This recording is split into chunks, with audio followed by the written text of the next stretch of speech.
Chicago in January is not cold. Cold is what happens in October. January in Chicago is something else entirely. It is the kind of temperature that makes your bones ache, the kind that kills people who fall asleep in the wrong place, the kind that turned a tent community under the West Side Bridge into a nightly survival exercise. And in the middle of that community, in the winter of 2019, there was a 58-year-old black man named Marcus Williams doing something that made everyone laugh at him.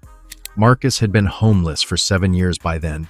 Before that, he spent 23 years as an HVAC technician, heating and cooling systems for commercial buildings all across Chicago. He understood how heat moved through ductwork, how it circulated through water pipes, how it transferred from one system to another. He could look at a building's blueprints and tell you exactly where the warm spots and cold spots would be. None of that mattered when the company downsized in 2015. 23 years of expertise, and they handed him a box for his desk items and pointed him toward the door. What followed was the spiral that so many people experience but nobody believes will happen to them. The wife who left, the mortgage payments that stopped, the savings that evaporated. By 2017, he was sleeping in his car. By 2018, the car was gone too. Now here he was, under a bridge, surrounded by others fighting the same battle against a Chicago winter, and every single one of them knew the rules of staying warm in a tent. Heat rises. Everyone knew that. So you put your heat source low and let the warmth float upward. You focus on your feet first because frostbite takes the extremities. You stuff hand warmers into your boots. You wrap heated stones at the bottom of your sleeping bag. You protect the parts that feel coldest because that is where the danger lives. This was not controversial. This was survival basics passed down from one homeless person to the next. This was how you made it through the night. And Marcus Williams was doing none of it.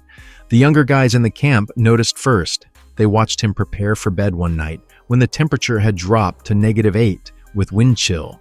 They watched him take his 2 hand warmers, the same cheap packets everyone used, and place them somewhere that made absolutely no sense.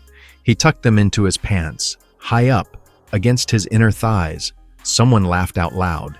Someone else made a crude joke about what the old man was really trying to warm up. A younger guy named Deshaun shook his head and said what everyone was thinking.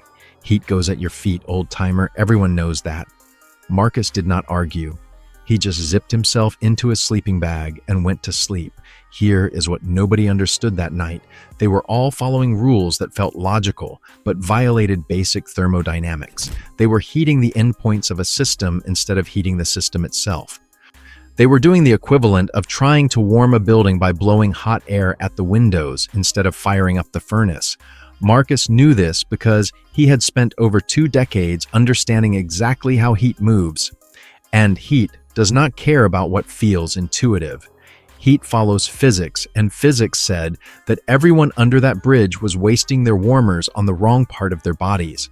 But that night, all anyone saw was an old man doing something weird, something wrong, something worthy of laughter. By morning, Marcus woke up warm. His feet, which had received 0 direct heat, felt fine. His whole body had maintained temperature through the night. He had used the same 2 hand warmers as everyone else. He had the same sleeping bag, the same tent, the same brutal air trying to kill him. But he understood something they did not. Before we reveal exactly what Marcus figured out and why it works, drop a comment below. Have you ever been mocked for doing something different that turned out to be right?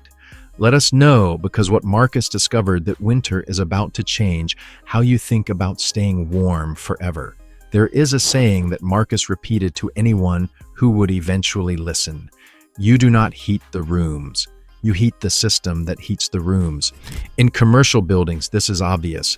You do not put a space heater in every office and hope for the best. You heat the water or the air at a central point, and then you let that heated medium circulate through the entire structure.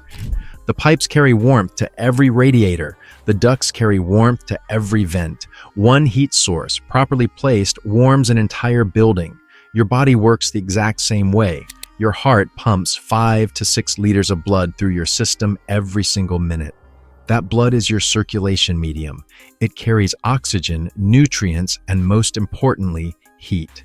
Every time your heart beats, warm blood travels from your core to your extremities and back again. Now here is what everyone under that bridge was getting wrong. When you are cold, your body performs something called vasoconstriction. It narrows the blood vessels in your hands and feet to keep warm blood concentrated in your core. This is why your fingers go numb first. Your body is sacrificing the edges to protect the center. So what happens when you strap a hand warmer to your feet? You are adding heat to an area that your body has deliberately cut off from circulation. The warmth stays local. It radiates into your sock, into your sleeping bag, into the frozen ground beneath you. Very little of that heat actually enters your bloodstream because there is minimal blood flow to carry it anywhere. You feel temporary relief. Then you are cold again. And you blame the hand warmer for not being strong enough. Marcus did the opposite. He placed his heat sources against his inner thighs, directly over his femoral arteries. These are massive blood vessels that carry huge volumes of blood from the heart to the lower body. And critically, they run extremely close to the surface of the skin in the groin area. When you warm the blood at the femoral artery, something remarkable happens. That heated blood continues its journey through your circulatory system. It travels down to your feet, which now receive warm blood instead of cold blood. It cycles back up to your core. The heat does not stay in one spot. It circulates. One heat source, properly placed, warms the entire body. Marcus added a second principle on nights when he had more resources. A hot water bottle filled at a gas station bathroom, placed against his lower abdomen. This covered the other major blood vessels in the core. Between the inner thigh placement and the abdominal placement, he was heating blood at multiple points in the central circulation system. The results were dramatic.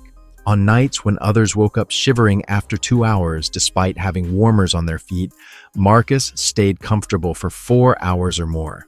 Same cheap hand warmers. Completely different outcomes. And here is the part that proves this is not just one man's opinion. This exact principle is used in medical hypothermia treatment. When doctors need to rewarm a patient whose core temperature has dropped dangerously low, they do not put heating pads on the feet. They warm the core. They apply heat to the neck, the armpits, and yes, the groin. They target the blood highways where warming will have systemic effect. A military cold weather survival training teaches the same concept. Protect the core above all else. The extremities can recover from cold exposure. The core cannot. Marcus had reinvented medical science in a tent under a Chicago bridge. Not because he was a genius, but because he refused to abandon what 23 years of professional experience had taught him about how heat actually moves. If you are finding value in this, hit that like button. It helps this information reach more people who might need it more than you know. The younger guys who laughed at Marcus that first night had no idea that they were watching someone apply thermodynamics to human survival. They just saw an old man putting hand warmers in a weird place. But they would not be laughing for long.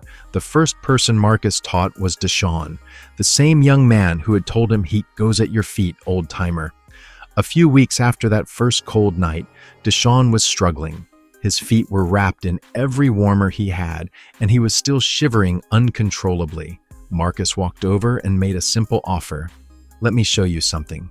Deshaun resisted at first. The placement felt awkward, embarrassing. "You want me to put it where?" But he was cold enough to try anything. So he tucked the warmers where Marcus told him, high against the inner thighs, close to the body's major blood highways. Within 30 minutes, something strange happened. His feet got warm, not from any direct heat. There was nothing touching his feet at all, but warm blood was finally reaching them because Marcus's technique had triggered vasodilation.